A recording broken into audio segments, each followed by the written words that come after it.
Welcome, friends, to the Play Guitar Podcast. I am Lee, and I'm here to help you become the guitar player that you always wanted to be. This is our audio podcast, the video version, if you're watching on YouTube, of the long-form audio podcast. And this is where we get into depth on some topics. We really learn how to master some of these techniques and some of these songs and some of these things that we were working on. And this week, if you are looking for just the lesson, just the down and playing it and the tab and all those things, this week it's 3 blues scales every guitarist should know. The link is in the description. But this is something a little different. We're going to get into some stuff. Like I said, it's new. It's the new year. Right now, not for me yet. Right now, it's New Year's Eve. I'm hanging out with you on New Year's Eve. You will hear the fireworks in the background as we go. Nothing's happening here. It's just New Year's Eve. And then we're going to be talking a little bit about blues lead guitar, the foundations of it today. We want to start off from scratch, day one, making sure we don't miss anything. So we're going to talk about that today. Before we get started, I just want to I wanted to thank David. My band played their first gig this past week, Vintage Revamp. We had a great time, and David came up to see us and dropped off, gave me a present of this very cool. It's a classic 1977 poster from the magazine Science Fantasy Film. It's very early Star Wars stuff, and we're going to be putting this back in the set as we go. I'm going to leave it right over here. There you go. But I thank you, David, and I also want to thank Dustin. I'll be using my Line 6 HX effects, which he sent over this month too, and every show that we have, and every YouTube video as well too. That's connected to my IR200. So a lot of new stuff, and thank you very much. Great community. I always wondered, where did lead guitar as we know it come from? You see lots of melodies and cool stuff in classical music, but it's not that kind of. The lead guitar takes the bridge, right? It's the solo section, right? And it's single notes over top of chords mimicking the voice. Where did that come from? And you can hear it in a lot of different stuff, but for what it is today, it really feels to me like it came from blues. And, the call and response that you hear from early, like Robert Johnson and like early what was that Muddy Waters song? Before You Went Electric, what was it called? It was called Can't Be Satisfied. You listen to these style songs, these songs that are usually open tuning, and usually the guitar's just keeping the chord structure down, but then they would do a call and response. They might sing something and then play it a little bit with the slide, single notes, and then go back to their rhythm playing, right? And I think that's kind of where these little fills. This is where that was the seed that starts to grow a little. Oh, that's cool. What's that? Do a little bit more of that. And then you'll hear sometimes the guitar and the voice doing a unison line or an octave, really, really cool stuff. Really, really cool stuff. And I think that's maybe where it grew from. Call and response and little blues. And the notes that they were singing were very pentatonic. Right. So these mimicking notes were also pentatonic too. Then as you went on, and to me, Muddy Waters is the one that kind of shows how everything evolved. If you listen to that song, Can't Be Satisfied, and then go on through the rest of Muddy Waters stuff, you see where he started from and where he ended up. That's a huge leap there. I really suggest you take a listen to that song and then just listen to any other Muddy Waters song when he got electrified, right? And at that point, you're starting to hear that. You're starting to hear like Hubert Sumlin playing really, really smart fills and lead guitars. But you hear T-Bone Walker, B.B. King came in there. There's all sorts of different players that started to take that and run with it. And that transition from like the country blues to the Chicago, the electric blues, Memphis, and then that's where it started to me. you could always say, oh, it started here, started there. But to me, what rock guitar and blues lead guitar came from, I think goes right to there, in my opinion. So the scales that they were using to sing with, they were mimicking with the guitar, and that became the backbone of lead blues guitar, those scales. And this week I had a YouTube video, told you just a second ago, 3 scales that you need to know. And those are the minor pentatonic, the major pentatonic, and the minor blues scale. I also did a bonus scale, which is the major blues scale too, right? So you've got these sounds that these scales play. So the minor pentatonic here,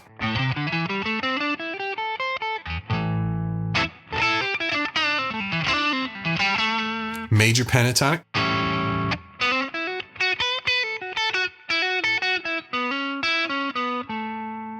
minor blues scale,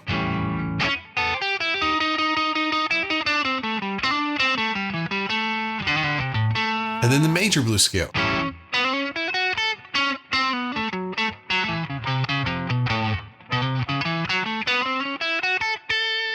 Those 3 sounds, would you say that they are happy or sad?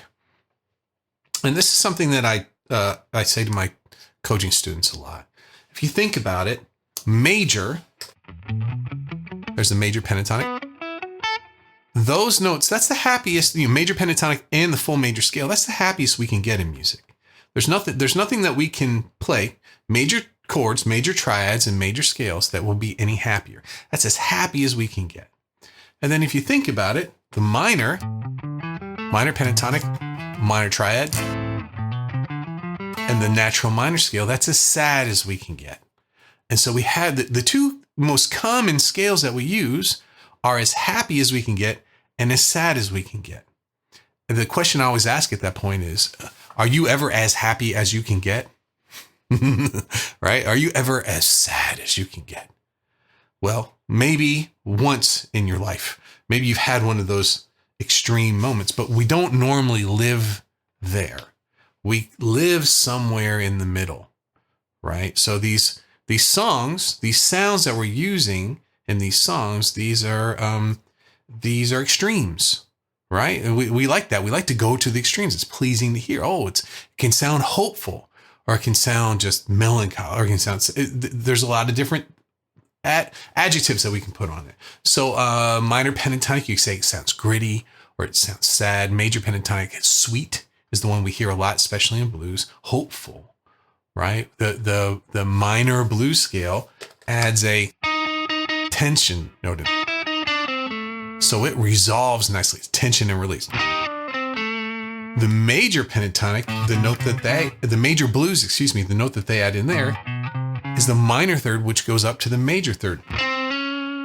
Sad to happy, right? Blurring the lines between as happy as we can get and as sad as we get. So to me, these sounds of the blues, I think that's why they seeped into all these other styles of music. Just my opinion, that you hear elements of blues now in all sorts of different styles of music. Why is that? Because it kind of comes to us where we are. It makes us feel. You ever thought, oh, I don't want to go listen to some blues, it's going to be sad. And then you listen to the blues and it's not sad at all. It's kind of hopeful and joyful, right? So there's a ton of different colors that you can use in the blues, in the 12-bar blues structure, by what scale that you play over. And the fact that in a regular standard blues, we use dominant 7th chord with a major third in that. So it's got a dominant 7. That's our funky note, but it's got the major third, which is a happy note, right? And the 4 chord has a major third in it. We have major thirds all over the place. But the scale, the melody,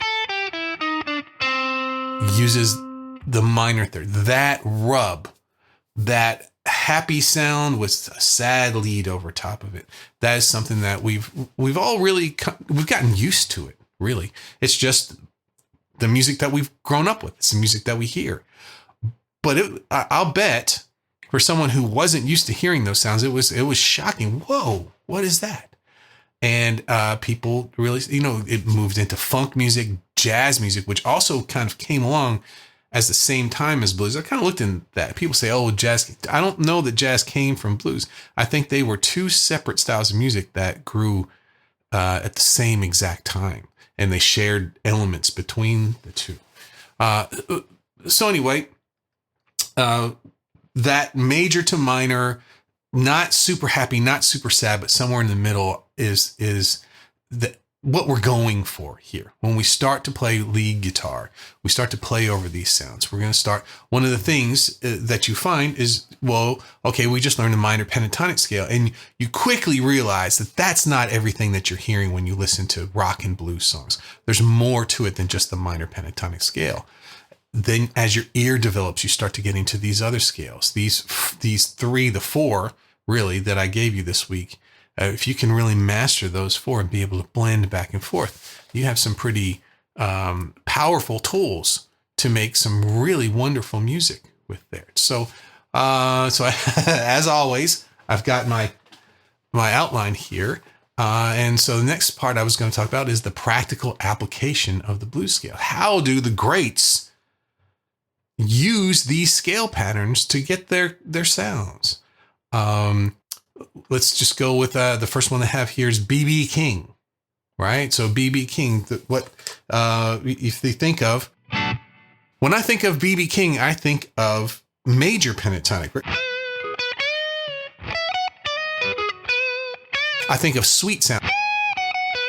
But his most famous song was Thrill Is Gone. It's a minor blues. That's a blues song. It's not a standard blues. It uses mostly chords that are minor sevenths in there, right? Not a joyful sound at all. And he doesn't use the major pentatonic over that. He's playing in minor for the whole thing. So could still get those soaring sounds of his using using the minor, natural minor and the minor pentatonic scale, right? But what did he do? He did sparing use of notes. But I correct myself. When B.B. King was younger, if you listen to his younger solos, he was much more adventurous. He was all over the place, playing all over the neck. As he got older, he realized that he could do a lot more with a lot less, and started playing just one or two scale patterns. You know, the B.B. King box, putting your first finger on whatever the key of the song is on the B string. So if you're in the key of G, you find a G note. And from there, he can play the major pentatonic or the minor pentatonic and blend the two there. So he started going all over the place with these scales and then refined them over time. Stevie Ray Vaughan was very aggressive with the minor pentatonic. He would do a lot of fast runs with that. But he also mixed in a lot of different things too. He would play that, you hear these. He did that a lot. Pedal tones. Playing this high E and going up and using the blue note. He would also, that's another lick that he would play is on the 5 chord. He would do the 9th and then the flat 9 and then do a hammer on and pull up from the flat 9 to the root. That's something I hear him play in lots of different songs. So he would use the minor pentatonic as a skeleton scale, as the base of what he played, and then throw elements of the other scale patterns on top of that. And I find that to be a very smart way of playing, to have something that you can always go back to and then be able to take elements from these other scale patterns and throw them back in there. So let's see here. How can you bring these together? How can you take these scale patterns, minor pentatonic, major pentatonic, minor blues, and major blues? How can you start to bring these scale patterns in your playing? Well, what I tried to do today is show how they all fit in one area. I found all 4 of those over an A7 chord in one area. And you can play along with the video that I just recorded for you. But taking these and playing them over a 12-bar blues, a backing track that goes through all the chords. And notice that as you play one scale pattern,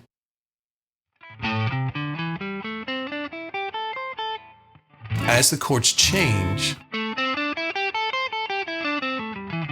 you'll start to notice that sometimes some chords, the minor pentatonic sounds great over, and other ones it sounds a little weaker over. With the 4 chord. With the 4 chord, my ear wants me to change the type of scale that I use when the 4 chord comes along. I like that sound. I like the way that the major pentatonic sounds when I go to the 4 chord. I like when I go to the 5 chord, the major pentatonic sounds as well too. Do I do it every time? No. I mix it up a whole lot. But I spent a lot of time in my life practicing that, going from minor pentatonic over the 1 chord. Then when the 4 chord comes in, going to the major pentatonic, right? So experimenting with those. Start experimenting with the blues scales, playing over backing tracks. When you practice these scales, like I'm doing right now, without a backing track, you're relying on your memory to hear how these things work together. You can't hear it. My memory's not that good. Now there's the chord. So if I had the chord playing on a loop pedal or a backing track, I could hear when I got a note that clashes. I can tell whether each note that I'm playing is a strong note or a passing tone, a weak note. And getting used to hearing that is going to move you forward much quicker than just playing the scales on their own without something to relate them to. There's the fireworks again. They're starting. All right. Okay. So where are we at? We're at 18 minutes here. I'm going to start to wrap this up. Experiment going back and forth, blending them for that contrast, the emotional contrast that I was talking about. Not totally major, not totally minor. This is just the beginning. This is the beginning of this blues experiment that I'm working on for this first quarter of the year. And there's going to be a lot of surprises and some cool things at the end of the quarter too that I'm planning, working on right now. And I've enjoyed hanging out with you today, talking a little bit about blues lead guitar, where it came from, what are the essentials, and how you can use them in your own practice. And also I have an email course that I'm doing. It's very similar to the Get Your Blues Solos Under Control. It's 6 steps to confident killer blues solos. I call it Blues Solo Breakthrough. And so click the link below and then you can sign up for it. Hopefully I have it up by this time. If I don't, then it will be up in a day or two. Probably be a waiting list if it's not up yet. But it's my Blues Solo Breakthrough. It's going to be 6 steps. They're email videos. You get one for every 6 days. A new one comes in. And by 6 days, you're going to be really having it together with your confident killer blues solos. And I'm going to call it That's a Wrap. Thanks for joining me today for the Play Guitar Podcast. Make sure to hit the button below to subscribe to the show. And if you've benefited from this podcast, a review always helps over at Apple Podcasts. That's the best way to make sure that this very valuable content gets to more and more guitar players around the world. And head on over to Play Guitar Academy. Well, we're ramping things up for the new year as well, too. A lot of surprises and new things are going to be happening over there. Okay, I'll see you next week. This is exciting. See you soon.